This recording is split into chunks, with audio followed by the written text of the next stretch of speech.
Habíamos terminado el capítulo 5, subpunto 5, apartado 2, que tenía como referencia Romanos 8:28, que dice que sabemos que a los que aman a Dios todas las cosas les ayudan a bien. Esto es, a los que conforme a su propósito son llamados. O sea que esto no es para todos, que decir yo amo a Dios me va a ayudar para bien, sino que los que conforme a su propósito fueron llamados por Él a salvación, a su familia. Habíamos recordado también el tema de que cuando un creyente muere, porque decíamos que esto por ahí cuando estamos en aflicción nos suena muy bien o no nos parece muy correcto el decir que todas las cosas ayudan a bien. Cuando tenemos un ser querido que falleció, pasó a la eternidad, y como sabemos que hay dos maneras de pasar a la eternidad, como creyente o como inconverso, algunos dicen lamento tu pérdida, habíamos aclarado eso, el creyente no se pierde, ningún creyente se pierde cuando fallece, sino que va automáticamente a la presencia del Señor. El que se pierde es aquel que es no creyente, aquel que es inconverso. Entonces, aclarado eso, hoy podemos empezar con el capítulo 5, el subpunto 6, y vamos a tratar de ya terminar con lo que es providencia divina. Esta es la parte para mi gusto, después de la primer parte que explicaba de las cosas que nos sacaba Dios al enseñarnos acerca de la providencia, que eran 4 errores de los cuales nos salvaba. No sé si recuerdan ustedes, pero los 4 errores son: uno es el deísmo, o sea, la creencia de que Dios creó todo y lo abandonó a su suerte.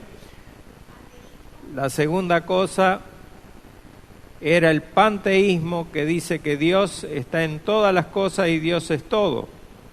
Por eso que no matan ni una mosca los hindúes o los lamas o toda esta gente que abraza el panteísmo. Tampoco nosotros nos dependemos del azar, ni tampoco de la impersonal presencia del destino, sino que todos lo debemos a la providencia divina. Todo está programado por Dios para que las cosas se hagan de acuerdo a su voluntad y de la manera que Él quiere que se haga, no como nosotros pensamos. O sea que de ninguna manera nosotros somos manejados por Dios, pero sí en su providencia Dios va orientando las cosas para que no tengamos otra salida más que hacer su voluntad, aquellos que somos hijos de Dios. Entonces el capítulo 5 yo lo voy a repasar acá por la declaración de fe, lo que dice esta última parte que vamos a ver hoy. Hoy vamos a ver el subpunto 6, que dice: en cuanto a aquellos hombres malvados e impíos, a quienes Dios como juez justo ciega y endurece a causa de su pecado anterior, no solo les niega su gracia, por la cual podría haber iluminado su entendimiento y obrado en sus corazones, sino que también algunas veces les retira los dones que tenían y los deja expuestos a las cosas que su corrupción pervierte en ocasión de pecado, y a la vez los entrega a su propia concupiscencia, a las tentaciones del mundo y al poder de Satanás, por lo cual sucede que se endurecen bajo los mismos medios que Dios emplea para ablandar a otros. O sea que Dios al impío, en pocas palabras, al impío lo deja que haga su voluntad. Y no solo que lo deja, sino que a veces los pocos dones o talentos que tiene, que Él les dio para que desarrollen alguna propiedad buena, se los quita en algunas ocasiones. Y los mismos medios que utiliza para salvar a unos y para hacer crecer en la fe a algunos, a ellos lo utiliza para endurecerlos aún más, como en el caso de Faraón, por ejemplo. Así que vamos a desarrollar esto con las referencias bíblicas que corresponden para entender a qué se refiere la declaración de fe. Y el subpunto 6, en el apartado 6, que es lo que vamos a ver hoy, a partir del apartado 1, el subpunto 6 a partir del apartado 1 dice: en cuanto a aquellos hombres malvados e impíos a quienes Dios como juez justo ciega y endurece a causa de su pecado anterior, eso tiene como referencia bíblica Romanos 1, 24 al 26.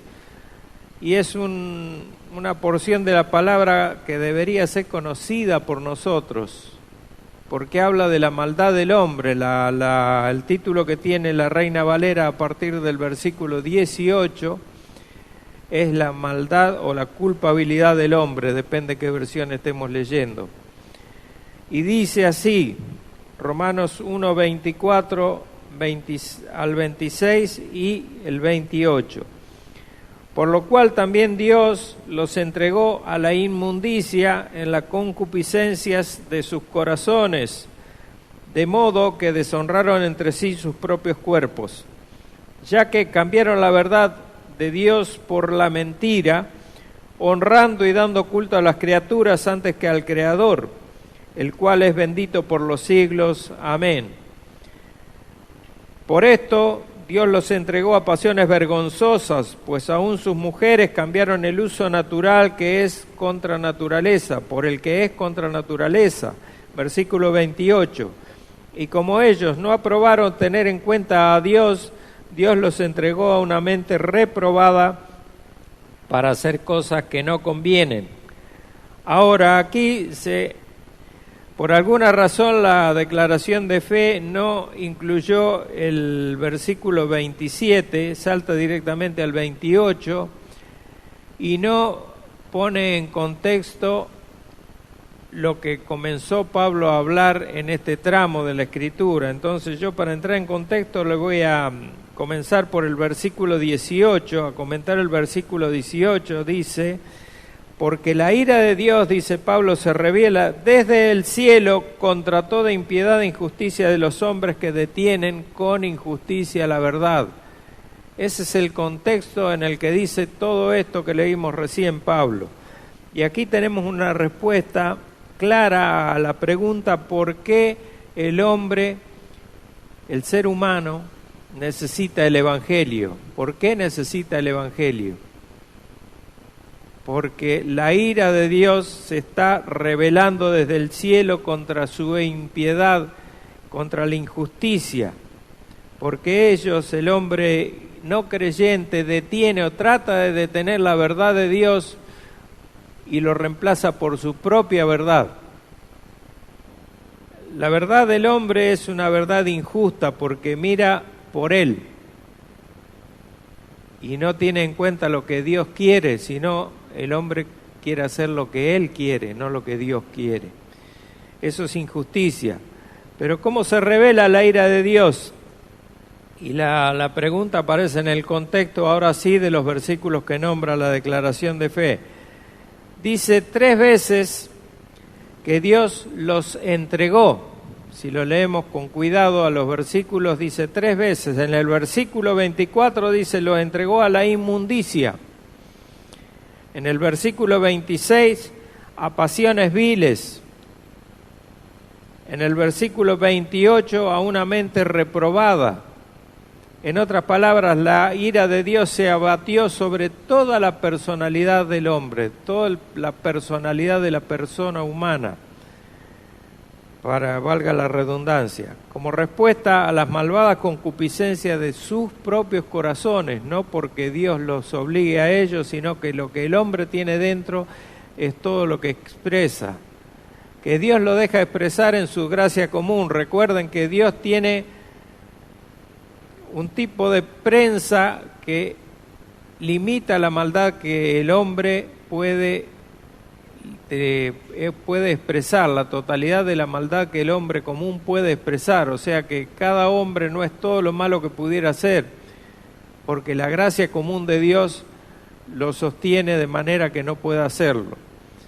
Pero La concupiscencia de sus corazones los lleva a la impureza. Y todo esto se desencadena o tiene como punta, inicio de todo, el contexto de la impureza sexual. Todo empieza en el hombre por el sexo, generalmente. Todas las perdiciones que tiene el hombre o las desviaciones que tiene el hombre siempre tiene una faceta sexual. Si no comienza por ella, seguramente en algún aspecto la va a arrastrar. Pero todo tiene que ver con adulterio, fornicación, obscenidades varias, prostitución.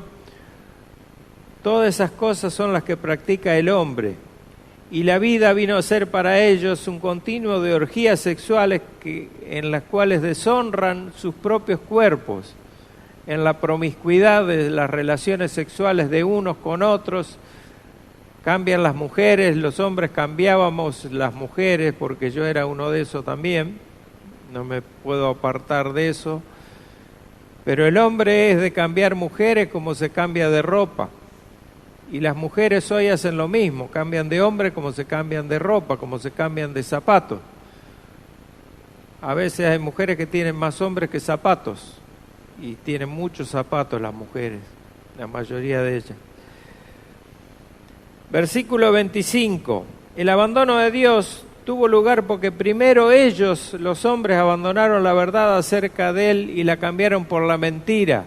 Y esta mentira es la idolatría. Porque todo lo que tiene que ver con el sexo, todo lo que tiene que ver con el ser humano es idolatría. Y lo vamos a ver en un ejemplo claro. Por ejemplo, alguien va a un gimnasio, muchos podemos llegar a inscribirnos en un gimnasio. ¿Y para qué te inscribís en un gimnasio? Para mejorar mi salud. Pero ya en el gimnasio hay pesas, hay aparatos, y empezamos a desarrollar, aquellos que están en la edad de desarrollar su cuerpo, y lo que primero empezamos a hacer es ver que crecen nuestros músculos. Entonces vamos a hacer crecer los bíceps, vamos a hacer crecer los tríceps, que le dan volumen al brazo, vamos a hacer crecer los muslos, vamos a formar los cuadritos en el estómago para que se nos vean los abdominales, vamos a formar los pechos bien cuadrados y chatos. Y yo era uno de esos. Pero eso, hermanos, es idolatría, porque ya va un paso más allá de cuidar nuestra salud y se transforma en el culto al cuerpo. Entonces el hombre, todo lo que hace, tal vez tenga un inicio de orientación buena, pero siempre desemboca en la idolatría. El culto al cuerpo, después el culto al cuerpo, como hacían los griegos, los antiguos griegos. Ustedes saben, sobre todo los cínicos, que eran junto con los epicúreos, los famosos que nombramos la vez pasada, hace 2 o 3 clases. Los cínicos vivían prácticamente desnudos y hacían todas sus actividades desnudos, trabajaban desnudos, estaban en el gimnasio desnudos, porque era el culto al cuerpo. Entonces a ellos les gustaba mostrar su cuerpo, y el mostrar su cuerpo muchas veces los llevó a muchos de ellos, los llevó a la atracción entre los de mismo sexo. Y la concupiscencia de sus corazones, como dice la palabra de Dios, los llevó a tener relaciones sexuales entre ellos mismos. Entonces, el versículo que no nombra aquí la declaración de fe, dice, el 27, los hombres, y de igual modo también los hombres, dejando el uso natural de la mujer, se encendieron en sus lascivias unos con otros, cometiendo hechos vergonzosos, hombres con hombres, y recibiendo en sí mismos la retribución debida a su extravío. Y todos sabemos a qué se refiere Pablo con esto. Vemos a hombres con hombres haciendo cosas que son contra la naturaleza, contra lo que Dios creó, contra el proyecto que Dios creó para el hombre. Dios creó al hombre, lo leemos en Génesis, y a la mujer. y creó dos sexos únicamente. Y entre esos dos sexos está todo el núcleo de la institución más sagrada que es el matrimonio. Y están hechos así, conformados así para la reproducción humana. Una mujer con una mujer es imposible que se puedan reproducir y un hombre con un hombre tampoco. Entonces, el hombre y la mujer cumplen el propósito de Dios, que es la reproducción de la especie humana. Pero como el hombre pecó y la concupiscencia entró, el pecado entró en el hombre, la concupiscencia se hizo carne en el hombre y el hombre dio rienda suelta a sus deseos totalmente distorsionados y terminó en eso. Terminó volviéndose sodomita, que se llama. Sodomita es aquel que tiene el sexo como tienen los homosexuales, varones. Le quiero aclarar una cosa. Se habla de homosexuales como si se hablara de hombres y de lesbianas como si se hablara de mujeres, pero la homosexualidad significa, tanto en hombres como mujeres, es tener atracción sexual por el mismo sexo. O sea que las mujeres son homosexuales y los hombres son homosexuales, en caso de perversión, de caer en esa perversión. Se le dice lesbiana porque eso viene de una poetisa de muchos siglos atrás que se llamaba Safo. Safo tenía como poetisa era una maestra que tenía discípulas en una isla que se llamaba Lesbos, que está al este de una de Esmirna, una de las iglesias que fundaron los primeros cristianos allí en la Turquía moderna. En la Turquía moderna, donde están las 7 iglesias del Apocalipsis, estaba la iglesia de Esmirna. Al este, al sureste de la iglesia de Esmirna estaba la isla esta de Lesbos, y se le llamó lesbianas a estas mujeres que tenían esa inclinación. Así que los hombres se volvieron sodomitas y pervirtieron totalmente sus funciones naturales, se apartaron de Dios, lo hicieron a un lado totalmente y se encendieron en sus pasiones, en sus propias pasiones. Pasiones lascivas se llama eso. Versículo 28. Como ellos no probaron tener en cuenta a Dios, dice la palabra, debido al rechazo de retener a Dios en su conocimiento, ni como creador, ni como sustentador, ni como salvador, que son las 3 principales cosas por las cuales alguien buscaría a Dios, alguien que realmente es llamado por Dios, los busca por cualquiera de estas 3 cosas. Porque sabemos que Dios es creador y sustentador de su creación, y también que Dios es salvador. Dios por eso lo entregó a sus propias mentes reprobadas, para hacer cosas que no convienen, dice Pablo, en el versículo 28. Y esas cosas que no convienen es la razón que ejerce el hombre. Hoy el hombre, por medio de los llamados colectivos, o sea, agrupaciones de muchas personas, en realidad son pocas, pero parecen muchas por el ruido que hacen, se van alineando en cosas que van en contra de lo que Dios dice. Por ejemplo, el feminismo. El feminismo da origen a teorías y a muchas cuestiones que van totalmente en contra de lo que Dios dice. Una de ellas, de las más conocidas o la que más choca, es el aborto.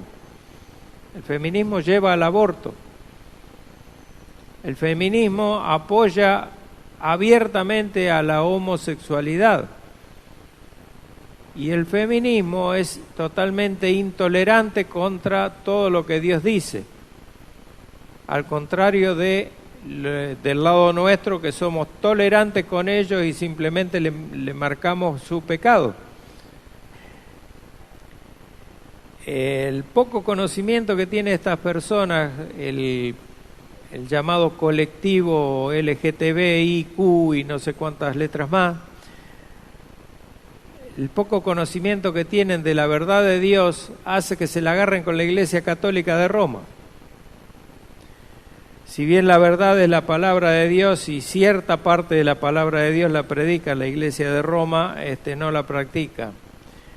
y no la defiende de todas maneras como la defendemos nosotros, que somos columna y baluarte de la verdad, como dice Timoteo, Pablo en Timoteo. Entonces, va a haber una agresión a las iglesias, se van a romper iglesias, van a quemar iglesias, como hacen en Oriente, que en la misma Turquía, donde hubo terremotos hace poco, en toda esa zona, ellos mismos son los que quemaron las iglesias, los que mataron a muchos cristianos, los apaleaban en las calles.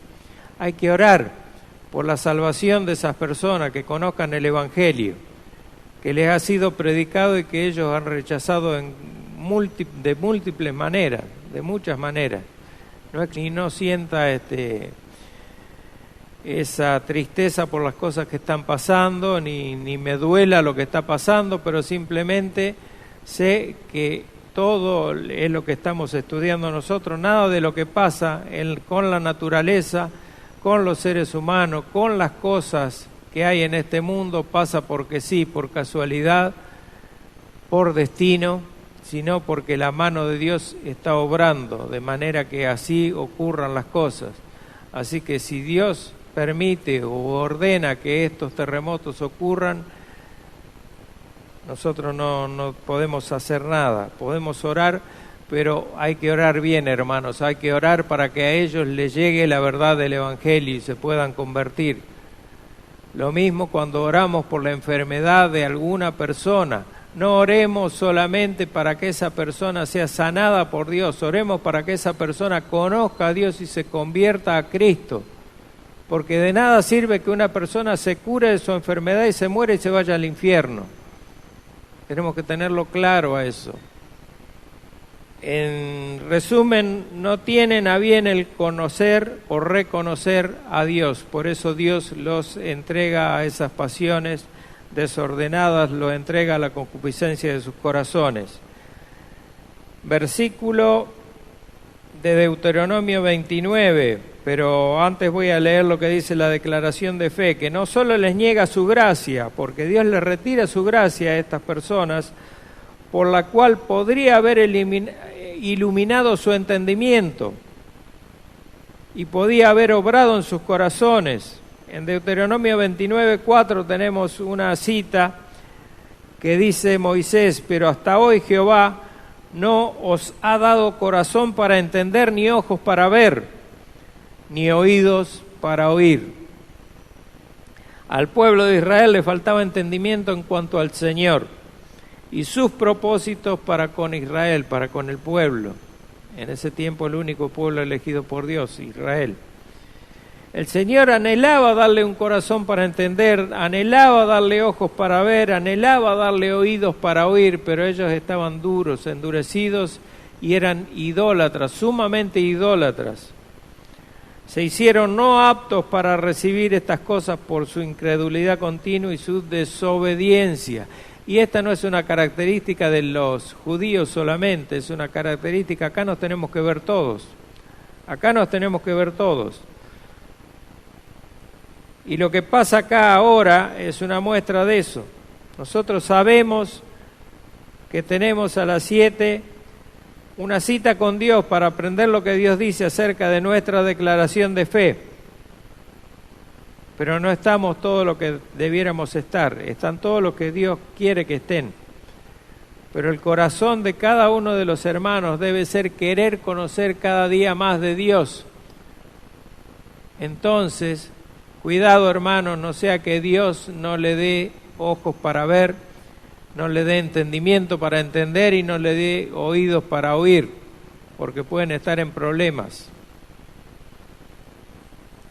Si tenemos la oportunidad de conocer de Dios, tenemos que poner todo de nosotros para conocer de Dios. Va a llegar un momento, esto de las persecuciones que dice que va a pasar en marzo, que estos LGTB van a atacar las iglesias, qué sé yo, es una cosita que va a pasar. Cuando entremos en el tiempo de tribulación va a ser tremendo, no vamos a poder abrir una Biblia, no vamos a poder tener una Biblia porque nos van a matar por eso. No se crea que vamos a estar acá sentados pudiendo escuchar libremente la palabra de Dios. Y ahí vamos a entender y vamos a extrañar y vamos a llorar por lo que no tenemos, por no haber aprovechado las cosas cuando las teníamos, como ahora. Ahora tenemos libertad para escuchar, libertad para aprender, libertad para asimilar, libertad para andar con una Biblia debajo del brazo predicando el Evangelio, y no lo hacemos.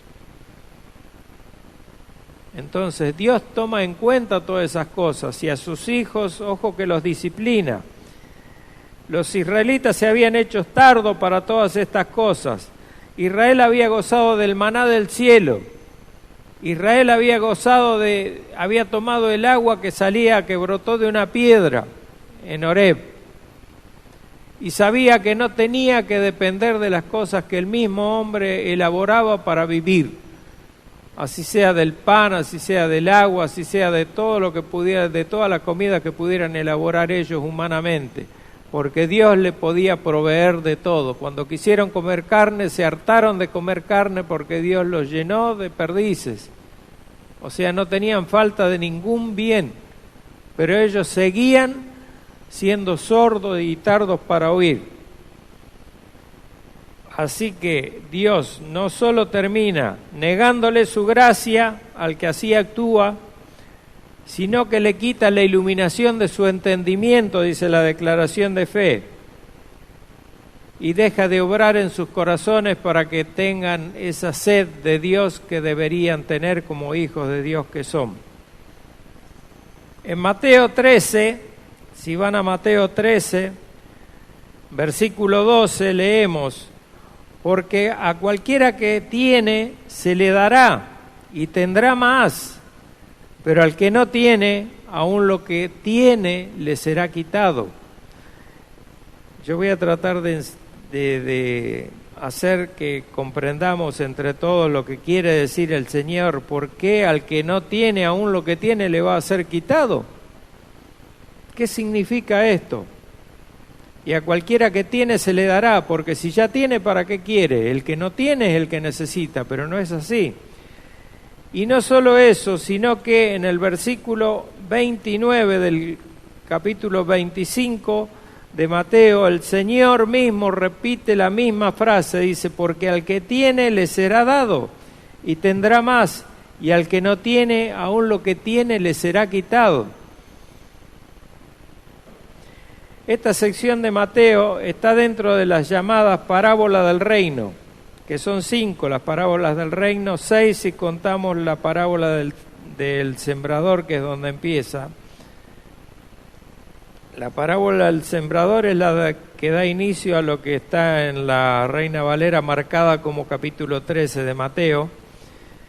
Luego sigue el trigo y la cizaña, la semilla de mostaza, la levadura, el tesoro escondido que predicó nuestro pastor hace poco, la perla de gran precio y la red. Esas son las parábolas del reino. En esta sección puede parecer arbitrario que estos secretos, entre comillas, sean mostrados a los discípulos y no a la población en general, a la multitud.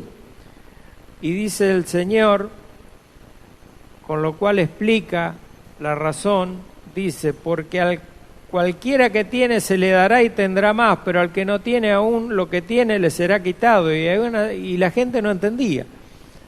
Los discípulos, ¿qué es lo que tenían? Los discípulos tenían fe. Entonces, al que tiene se le dará más capacidad para poder aprender, para poder entender, para poder crecer en esa fe. A eso se refiere el Señor, a cuestiones espirituales, no materiales. Se le daría más luz. En cambio, la nación judía había rechazado la luz del mundo, había rechazado a Jesucristo, había rechazado al Señor. Y no tenía entendimiento. Entonces, la poca luz y el poco entendimiento que tenían, el Señor se los iba a quitar. Y de hecho se lo quitó. El rechazo de la luz termina como consecuencia negando a la misma luz. porque yo no quiero ver la luz y voy a terminar en oscuridad, que es donde está el pueblo judío en el día de hoy. Entonces hay que prestar atención cuando la Biblia repite las palabras y más cuando vienen de la boca propia del Señor. Esto respecto a este tema en particular, pero también en los aspectos generales. Cuando repite las cosas el Señor más de una vez, se trata de algo importante. Entonces, si el Señor dice que al que tiene se le dará más, tenemos que aprovechar eso, hermanos. El que tiene fe, el que tiene un poquito, por eso está en las parábolas del reino, todas empiezan, el reino de Dios es semejante a. Así empiezan cada una de las parábolas del reino, esta que le nombré yo. Y la semilla de mostaza dice, semejante a una semilla de mostaza, que es una de las semillas más pequeñitas que hay. ¿Se acuerda que Pastor Raúl nos dio una semilla de mostaza para que viéramos cómo era? Bueno, hace mucho de esto. Yo la planté, creció, después se murió. Pero la semilla de mostaza, por ejemplo, crece hasta hacerse una mata, un árbol grande, muy grande, y así es la parábola hace referencia a la fe, cómo crece. Una fe pequeñita se puede hacer crecer. ¿Por qué? Porque Dios la hace crecer por la obra del Espíritu Santo en aquel que tiene esa pequeñita fe. Pero nosotros tenemos que cultivarla, hermano, tenemos que aprovechar las oportunidades que tenemos cuando hay riego, cuando hay lluvia, cuando vienen las lluvias, tenemos que aprovechar y hacer crecer esa semilla. No tenemos que dejar las sillas vacías en la iglesia, tenemos que ocuparlas, tenemos que, si decimos que amamos a Dios, ¿cuándo lo amamos a Dios entonces? Cuando nos da lo que queremos, ahí lo amamos a Dios. Cuando necesitamos y tenemos que venir a pedirle, ahí amamos a Dios y llenamos la iglesia. No es así, hermano. Presentad vuestros cuerpos como sacrificio vivo, santo, agradable al Señor, que es vuestro culto racional, dice Pablo en Romanos 12. Sacrificio. Eso es lo que quiere el Señor. El Señor, seguir a Cristo no es fácil, no es cómodo. Seguir al Señor es sacrificio. Ya lo dije el domingo pasado, lo vuelvo a repetir. Seguir al Señor es sacrificio. Entonces, al que tiene, se le dará más.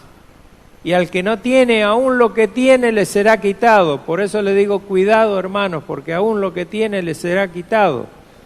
Y un día podemos perder ese amor por el Señor y podemos irnos a cualquier lado. Apartado 4.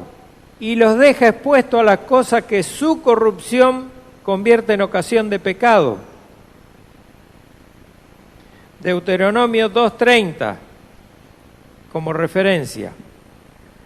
Mas Sehón, rey de Hesbón, no quiso que pasásemos por el territorio suyo, dice Moisés, escribe Moisés, porque Jehová tu Dios había endurecido su espíritu y obstinado su corazón, ¿para qué? Para entregarlo en tu mano como hasta hoy. Este es un relato que pueden leerlo ustedes en Deuteronomio 2:30. Sehón, el rey de Hesbón, era el rey que no dejó pasar a Israel por su territorio cuando le pidieron pasar para cortar el camino, les negó, y después Dios hizo que Israel lo derrotara a este rey y lo sometiera. O sea que la corrupción se convirtió en ocasión de pecado y ese pecado fue castigado por Dios en el rey Sehón. Pueden leer la Biblia para todo el contexto. Después está Segundo de Reyes 8, 2 y 13 que dice, entonces le dijo a Hazael, ¿por qué llora mi señor? Y él respondió, porque sé el mal que harás a los hijos de Israel y a sus fortalezas pegarás fuego y a sus jóvenes matarás a espada y estrellarás a sus niños y abrirás el vientre de sus mujeres que están encintas. Es el mismo caso. Lean Segundo de Reyes 8 y van a tener todo el contexto de eso. No lo podemos leer ahora porque nos vamos a ir por las ramas. Seguimos. Y a la vez los entrega a sus propias concupiscencias, a las tentaciones del mundo y al poder de Satanás. O sea, las pasiones de la carne, la vanagloria de la vida de los ojos y Satanás. Salmo 81, versículos 11 y 12. Pero mi pueblo no oyó mi voz, e Israel no me quiso a mí, dice Dios. Los dejé, por tanto, a la dureza de su corazón, caminaron en sus propios consejos. Y lo que sí vamos a leer de la Biblia, vamos a leer directamente, segunda a los Tesalonicenses 10 y 12. Capítulo 2, versículos 10 y 12. O 10 al 12 mejor. Y con todo engaño de iniquidad para los que se pierden, por cuanto no recibieron el amor de la verdad para ser salvos. Por esto Dios les envía un poder engañoso para que crean la mentira, a fin de que sean condenados todos los que no creyeron a la verdad, sino que se complacieron en la injusticia. El contexto de esto es la manifestación del hombre de pecado, como bien tiene el título la Reina Valera 60. Una vez que se manifieste el hombre de pecado, los hombres no creyentes y aún muchos que se dicen creyentes van a ir detrás de él. Van a ser engañados y van a ir detrás de él, se van a rebelar contra la voz de Dios. Y aquí en el Salmo 81, estamos hablando de varios siglos antes de que Pablo escribiera, dice Dios, pero mi pueblo no oyó mi voz, e Israel no me quiso a mí, dice Dios. Es como si nos dijera a nosotros, ustedes que son la iglesia no me quisieron a mí. Entonces en la iglesia, ojo que va a haber muchas personas, pero no van a ser todos convertidos. Los dejé, por tanto, a la dureza de su corazón, a caminar en sus propios deseos. Dios va a hacer eso. Dios va a depurar la iglesia de esa manera.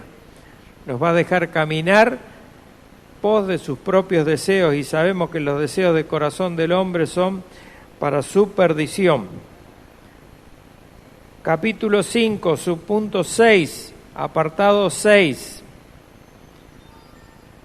Por lo cual sucede que se endurecen bajo los mismos medios que Dios emplea para ablandar a otros, dice la declaración de fe. Y aquí voy a tomar un versículo del Nuevo Testamento, primera de Pedro 2, versículo 7, que dice Pedro, para vosotros, pues, los que creéis, Él es precioso, pero para los que no creen, la piedra que los edificadores desecharon ha venido a ser cabeza del ángulo. Y aquí están las dos facciones, los que creen y los que no creen. Para los que creen, Jesucristo es precioso, es lo mejor que podemos tener, es algo que debemos anhelar, algo que anhelamos, algo que nos llena el corazón.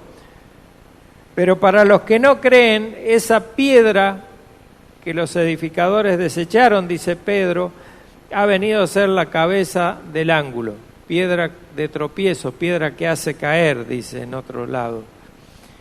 Juan 12, 39 y 40 dice, por esto no podían creer, porque también dijo Isaías, cegó los ojos de ellos y endureció su corazón, para que no vean con los ojos y entiendan con el corazón y se conviertan y yo los sane. Y esto es palabra de nuestro Señor. Y está citando Isaías 6, versículos 9 y 10, que dice prácticamente lo mismo. Cegó los ojos de ellos. Entonces, aquellos que se endurecen, por eso yo reitero tanto, hermanitos, cuidado con la dureza del corazón muchas veces, cuidado con el dejar sin importarnos nada o importarnos poco, como le pasó a David, que tuvo un poco la palabra de Dios y cayó en pecado. y no aprovechar las oportunidades que tenemos de venir a escuchar la palabra de Dios o venir a aprender de la palabra de Dios, porque todo, si ustedes se fijan, apunta a eso.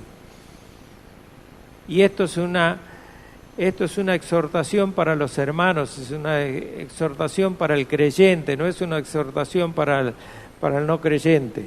Estamos hablando de una declaración de fe de una iglesia. Entonces quiere decir que todo esto que dice la declaración de fe está dirigida a los supuestos hermanos en la fe, a los supuestos creyentes. ¿Para qué? Para que el creyente que es realmente creyente reavive su fe, la alimente, y para el que está todavía dudando, se convierta a Cristo de una vez y se ponga en las manos del Señor para que el Señor los sane, como dice aquí. Se conviertan y yo los sane. Seguimos con el último subpunto, el subpunto 7, que tiene una sola referencia bíblica. Voy a tomar Proverbios 2, 7 y 8. Y dice la declaración: del mismo modo que la providencia de Dios alcanza en general a todas las criaturas, la gracia común de Dios alcanza a todas las criaturas, así también de un modo más especial cuida de su iglesia y dispone todas las cosas para el bien de la misma. La gracia especial de Dios es únicamente para su iglesia, es para salvación de los suyos, es para salvación de los llamados desde antes de la fundación del mundo. Es para aquellos que vienen no a calentar una silla, los que vienen a poner oídos a lo que Dios dice. Es para los que vienen a poner su corazón, a abrir su corazón a la palabra de Dios, para que la palabra de Dios en esa tierra eche raíces firmes y crezca y dé frutos. Uno de los actuales propósitos de Dios en relación con el ministerio que quiere para su gloria es la iglesia. La multiforme sabiduría que expresa Dios en todo lo que hace sea vista por las huestes celestiales, como dice Pablo en 1 Corintios 15, que las huestes celestiales conozcan, las huestes angélicas del cielo conozcan la multiforme sabiduría de Dios. Pablo nuevamente emplea una metáfora de la escuela. Y en esta escuela Dios es el maestro. El universo entero es el aula donde Dios dicta su clase. Los alumnos son los ángeles y todas las potestades que están en el aire, que dice Pablo, las potestades del aire, las potestades que no se ven, todos los seres que no vemos nosotros, los seres angélicos. Ellos son los estudiantes de la clase que dicta Dios. La lección que da se trata de la polifacética sabiduría de Dios. Y la iglesia es el tema principal, el referente máximo. Nosotros, hermanos, somos los que tenemos que dar el testimonio para que todos los que vean se asombren. Y hablo de esos seres que no vemos, porque los ángeles dicen que se maravillan de ver las cosas que hace Dios a través de la predicación del Evangelio, cuando los muertos son pasados a vida, cuando son transportados de las tinieblas, como siempre nos reitera nuestro pastor Eduardo, de las tinieblas a la luz admirable de Dios. Los ángeles se maravillan de ver esto. Y ese es el propósito de Dios, porque ahí Dios muestra su gloria. Ven cómo Dios ha triunfado sobre el pecado para su propia gloria. Ven cómo ha enviado lo mejor del cielo a lo peor de la tierra, que somos nosotros. Ven cómo ha redimido a sus enemigos a un costo enorme, porque los ha conquistado con el amor, por medio del amor, por medio de la cruz, de una cruz como esa, mostró su amor para con nosotros, que siendo aún pecadores, ¿quién murió por nosotros? Cristo nuestro Señor, tomó nuestro lugar y murió por nosotros. Y nos ha preparado, una vez hecho iglesia, como la esposa santa, sin mancha, para su Hijo. Ven cómo nos ha bendecido con todas las bendiciones espirituales en los lugares celestiales, como dice Pablo en Efesios 1. Y ven como por medio de la obra del Señor Jesús en la cruz, más gloria ha venido a Dios y más bendición ha venido a todos los creyentes de todo el mundo, que si jamás se hubiese permitido la entrada del pecado, porque ahí se glorifica a Dios. Cuando Dios permite la entrada del pecado al mundo, es con un plan previsto por Él, que tendría mayor gloria que si no hubiera permitido que el pecado entrara al mundo. Y ven que por medio de esta obra del Señor Jesús en la cruz, más gloria ha venido a Dios y más bendición ha venido a los que conformamos lo que es el Israel de Dios, que es la Iglesia. De todas maneras, los judíos son pocos los que van a salvarse, no se va a salvar todo el pueblo de Israel por ser el pueblo de Israel étnico, sino solamente los elegidos. Y dentro de los elegidos no están solamente los judíos, sino está todo el mundo. Por eso dice Juan en Juan 3, de tal manera amó Dios al mundo, no solo a los judíos, sino a todo el mundo, porque en todo el mundo están sus hijos diseminados. Y la Iglesia ha sido entronizada con Cristo para que comparta su gloria. Pero ojo, el testimonio que tiene que dar la Iglesia. Ojo con el testimonio que tenemos que dar como Iglesia. Porque eso es lo que maravilla a los ángeles, a esos seres que nosotros no vemos. Amós 9, 8 y 9, que es otro versículo de referencia, dice: aquí los ojos de Jehová el Señor están contra el reino pecador, y yo lo asolaré de la faz de la tierra, mas no destruiré del todo la casa de Jacob, dice Jehová. Porque he aquí, yo mandaré y haré que la casa de Israel sea zarandeada entre todas las naciones, como se zarandea el grano en una criba, y no cae un granito a tierra, o un granito en la tierra. En los versículos anteriores Dios compara a Israel con la pagana Etiopía y le llama al reino pecador. Sin duda son palabras duras, habría perdido todo lugar especial de privilegio Israel, la nación judía. Él castigará a los pecadores, dice Dios, pero por elección soberana y por pura gracia librará a un remanente como se zarandea el grano en una criba, y no caería ni un solo granito al suelo, o sea, no se perdería uno solo de todos aquellos que son los que están en la criba. Que ¿quiénes son esos? Son los santos elegidos por Dios desde antes de la fundación del mundo. De tal manera tiene cuidado para con los suyos Dios. Aunque la inmensa mayoría sería destruida, aquellos que el Todopoderoso hubiera escogido por gracia, serían librados de todo mal. Así que no se piensen que la vamos a pasar fácil. Va a haber muchos problemas por los cuales tendremos que pasar. Pero gracias a Dios de que ya sabemos que Dios tiene un plan para nosotros, y por más que tengamos que cruzar por las veredas del juicio, sabemos que nosotros hemos sido legalmente justificados por la fe en Cristo, por su resurrección, por su muerte y resurrección, y por la fe en eso, por la fe en que Él murió por nuestros pecados, que fue sepultado y que fue resucitado al tercer día, nosotros somos salvos y somos justificados. Y la justificación es una declaración legal. Dios nos declara legalmente libres de pecado, totalmente libres de pecado. Somos declarados inocentes, totalmente inocentes de pecado. Dios no ve nuestro pecado porque nos ve en Cristo. Acuérdese lo que nos enseñaba el pastor Raúl: Dios ve dos tipos de personas solamente: el que está en Adán y el que está en Cristo. Nosotros estamos ¿dónde? En Cristo, amén. Ahí estamos nosotros. Entonces eso es lo que ve Dios. Dios en Cristo no ve pecado, Dios en nosotros no ve pecado, pero muchas veces deja de vernos cuando pecamos porque nos separamos de Él. Somos nosotros los que le cerramos la puerta y le decimos: no queremos verte, yo quiero hacer mi voluntad. Entonces, hermanos, con este punto, el apartado 7, terminamos con lo que es providencia divina.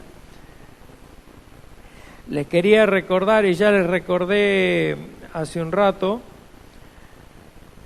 un resumen de lo que era la providencia de Dios. La providencia de Dios bien se puede equiparar con lo que vimos acerca del decreto de Dios. Habíamos dicho, como resumen lo digo a esto, que el decreto de Dios es en general el gran plan de Dios para toda la creación, de principio a fin. Y la providencia divina es el plan de Dios en desarrollo en el tiempo, en la historia. Esa es la diferencia que hay entre decreto de Dios y providencia de Dios.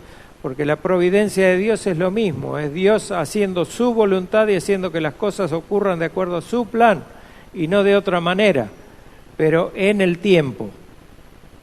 Cosa que el decreto de Dios habla en forma general y desde principio a fin de la creación. Con la providencia vamos viendo el desarrollo de los planes de Dios a través de la Biblia, de principio a fin, de Génesis hasta Apocalipsis. O sea, con lo que vimos en providencia de Dios, por eso ha sido un poco largo, es nada más ni nada menos que teología bíblica, que se llama. O sea, el desarrollo teológico a través de toda la Biblia, de principio a fin. No es teología sistemática. O sea, no es una teología por tema, sino una teología en desarrollo histórico de la revelación del plan de Dios para el hombre. Y sabemos que dentro de ese plan de providencia divina, Dios nos salva de 4 cosas. ¿De qué nos salva Dios? ¿De qué 4 cosas nos salva Dios? ¿De caer en qué? En creer en 4 cosas nos salva. Creer en el deísmo. Memorícenlo a esto. De creer en el panteísmo, porque son las cosas que más cree la gente. Que más cree la gente, puede caer en cualquier momento en una de esas creencias. Creer en la suerte, que dependemos de la suerte. Y que creemos en el destino, que dependemos del destino, como que el destino es una fuerza impersonal que nos manda. Entonces, creer en el destino nos lleva a lo que se llama determinismo. En el tema filosófico se llama determinismo. Ya está todo determinado, entonces yo caigo también en el fatalismo, o sea, ya las cosas van a ser como están determinadas, así que ¿qué voy a hacer? Yo no hago nada porque ya las cosas están así. De esas 4 cosas nos salva el conocer lo que es la providencia divina. Y de lo que no nos salva es de leer la Biblia para conocer la voluntad de Dios. Porque la voluntad de Dios la fuimos revelando de a poquito, clase por clase, en estas 8 clases que dimos sobre lo que es providencia divina. Pero hay que repasarlo, hermano, a todo esto. Son muchos versículos que hay que meditar, hay que leer y hay que estudiar. Y ahí está la voluntad de Dios para nuestra vida. Para aquellos que les interesa saber cuál es la voluntad de Dios para su vida, ahí está. Así que, hermanitos, terminamos ya el tema. La semana que viene comenzamos con el capítulo 6.